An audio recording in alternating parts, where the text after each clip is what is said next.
Today, we're going to talk about bedwetting. It's also known as nocturnal enuresis. It's a common condition in which individual unintentionally releases urine during sleep. Bedwetting can occur in both children and adults and can have various causes. Bedwetting does run in families. There is a genetic component to it, and it definitely ran in our family. There is a delayed development that some children experience because their bladder isn't developed, they say, although some say that's not the case and they're not capable of holding it at night. Mouth breathing, dry mouth, sleep disorders, sleep apnea, something I never even considered when my daughter was having these issues. No one ever brought it up to me. And so that was our underlying cause. It wasn't until I exhausted all other treatments that I realized that it was her mouth. Sometimes the bedwetting has to do with mouth breathing and airway. And it's the body's way of getting rid of everything we don't need, and we sleep right through it. So you'll sweat or you're bedwet. Medical conditions such as urinary tract infections, diabetes can contribute to bedwetting.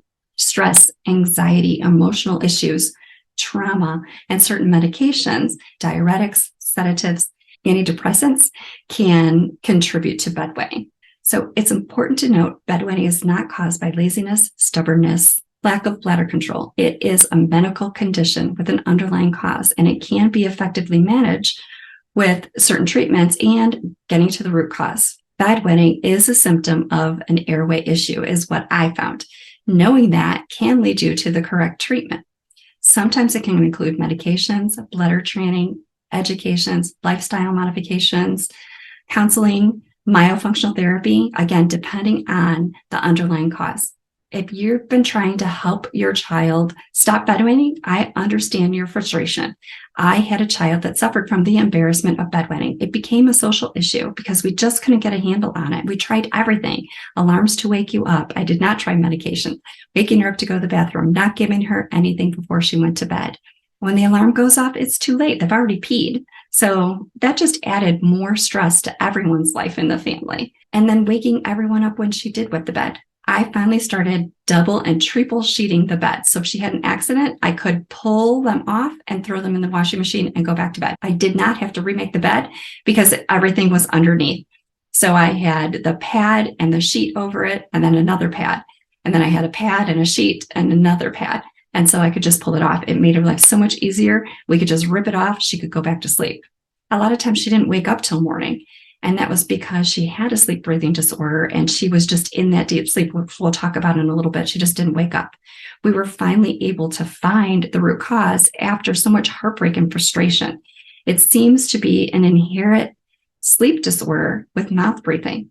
By using myofunctional therapy exercises to keep her tongue in the right position and breathe through her nose, properly changing the pattern of sleep and habits, it ended bedwetting permanently for us.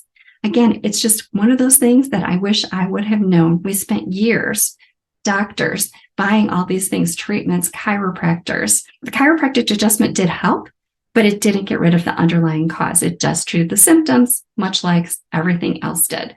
Once we corrected the mouth breathing, the nasal breathing, and the sleep patterns, it helped. Poor quality sleep often affects daytime as well, mood, behavior, energy, and it produces symptoms of ADD and ADHD. So if you have a child that's bedwetting, how can you help them? First of all, be supportive and reassuring. Don't punish them. It's not their fault. It can be embarrassing and stressful enough.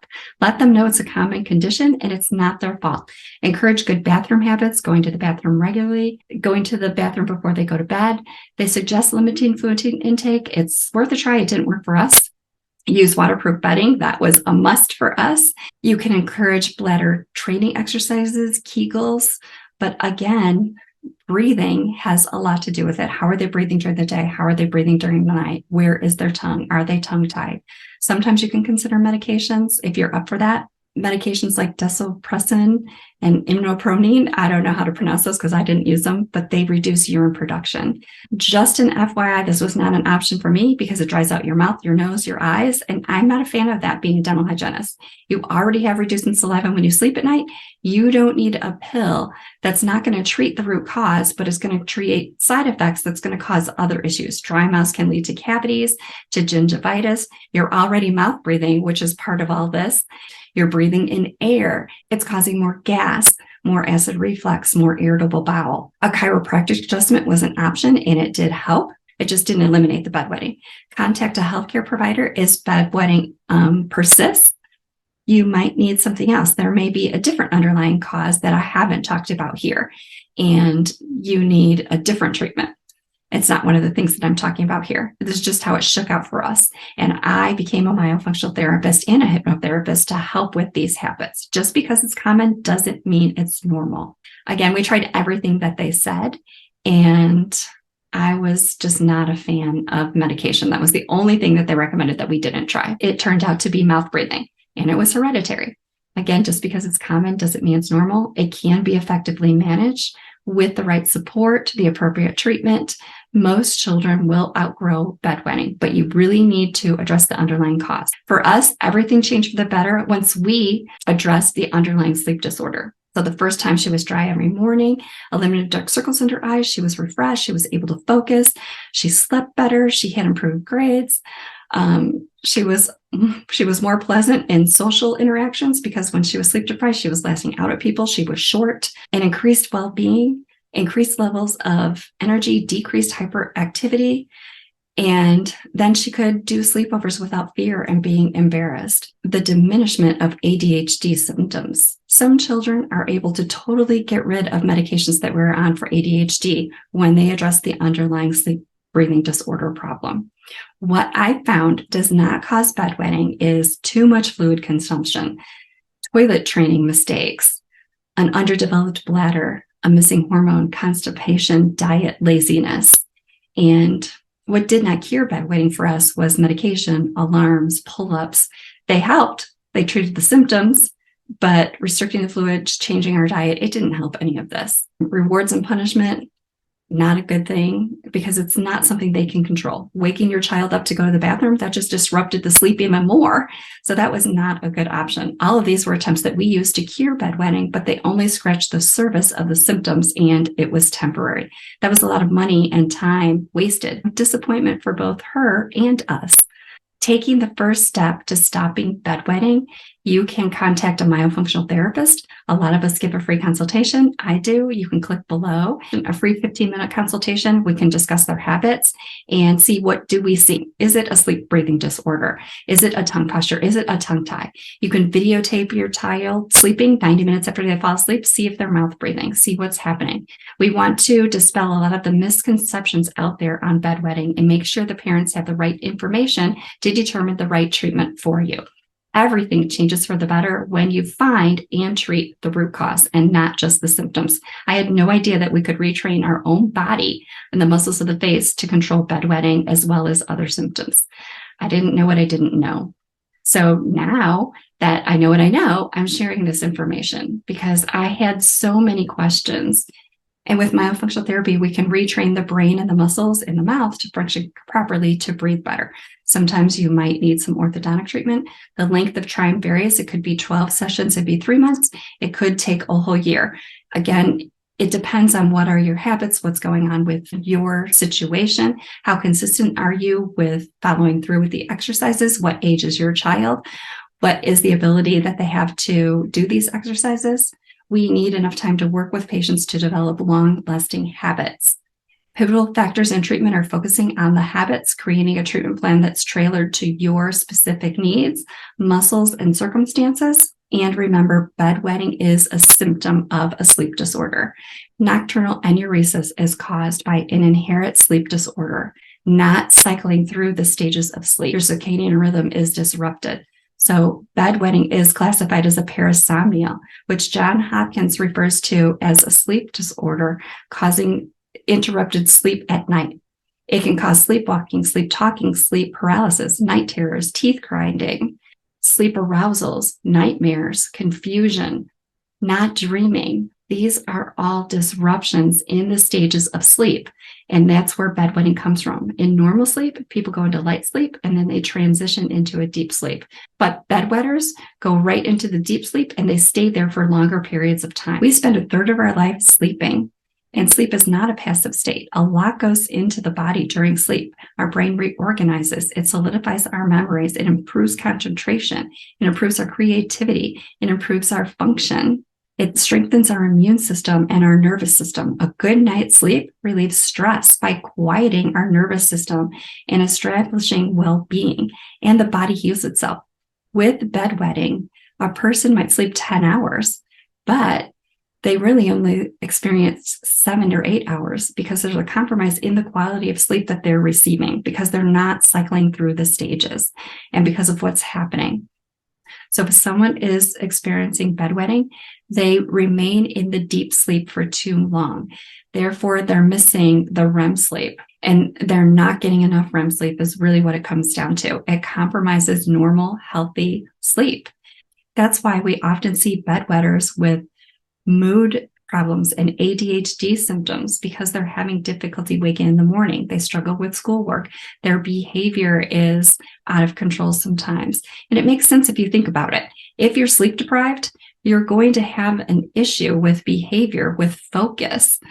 You're going to be short with people because you're not getting enough sleep. Sleep deprivation is a thing, and it really affects people. It affects the neuroplasticity and the brain's ability to adapt to the environment. Research shows that the brain continues to create neural pathways and learn new information and new memories. So sleep is going to be really important. But with a bedwetter, they need to develop a new neural pathway to get better sleep. Once that's all in place, bedwetting is gone. Less than 1% of bedwetting cases are a medical problem. It's usually a sleep disordered breathing problem. Many parents have expressed concerns over the ADHD symptoms and the direct correlation to sleep disordered breathing and how they function during the day. This made perfect sense to me once I understood what was happening. Perhaps your child was diagnosed with ADHD and they're bedwetting. They actually have an underlying oxygen deprivation problem. Sharon Moore wrote the book Sleep Wreck Kids. I love this book, and this is one of the things that she talks about. She says bedwetting is caused by an inherent epigenetic sleep disorder, causing the bedwetter to get less sleep, less oxygen, and they're oxygen deprived by nature and sleep deprived. In many cases, there's a legitimate ADHD disability. The symptoms actually improve enough that medications can be discontinued, but make sure you work with a provider. Bedwetting and mouth problems are also seen in a lot of the kids with ADHD. So if you have urinary problems, bowel problems, any of this stuff, definitely look into that if your child's been diagnosed with ADHD. Sharon Moore says doctors in the United States prescribe drugs far too casually, often setting patients and families up for disappointment, suggesting that medications for bedwetting can help. They can not only be harmful and have side effects, but it leads you to believe the problem is gone. It's going to solve the problem. But ultimately, it's only a temporary fix. Some doctors will also prescribe topranol for bedwetting, and it treats bulimia, ADD, ADHD, obsessive compulsive disorder, and panic disorder. So it's not something that I wanted used to treat my child for bedwetting. And a lot of times they'll tell you, just wait, your child will outgrow it. It took years for us. It didn't go away. And it turned into other issues. Playing the waiting game, thinking she was outgrowing it, just being devastated when none of these things worked. And then she was tired on awakening, had behavioral issues and anxiety. And people were thinking I was a terrible mom and I couldn't control my child. It changed a lot of things socially with her because she didn't want to do sleepovers and she was embarrassed. And eventually kids stopped asking because she always said no, right? So it affected her. Some of the other things that they recommend, you can go ahead and try if you think that's going to work for you. It just wasn't things that worked for us. So a lot of people will ask, is myofunctional therapy covered under insurance? Bedwetting is not a medical condition, therefore it's not covered. Myofunctional therapy is generally not covered under insurance. Sometimes it is if you do it in conjunction with speech pathology. In the United States, it is an income tax deduction. Your flexible spending will cover it. Many doctors say they will outgrow it, but it can go into adulthood, and there's no guarantee that they're going to outgrow it. If there's still an underlying cause of what's causing the bedwetting, there's an underlying sleep pattern that hasn't been addressed. So it's going to affect the quality of sleep for a lifetime. So I hope that this was helpful and gave you a little bit more information about bedwetting, underlying causes, treatments available, things that worked for us, things that didn't work for us, and give you another aspect of looking into it. You definitely want to consult a doctor, especially if you have a bedwetter and you're dealing with these challenges, because changing the habits can change the quality of sleep and the quality of life, not only for you, but for your child. This affects the whole family. Our healthcare system does not address underlying root causes, they address the symptoms, and I'd like to change that. Thanks for watching. Until next time.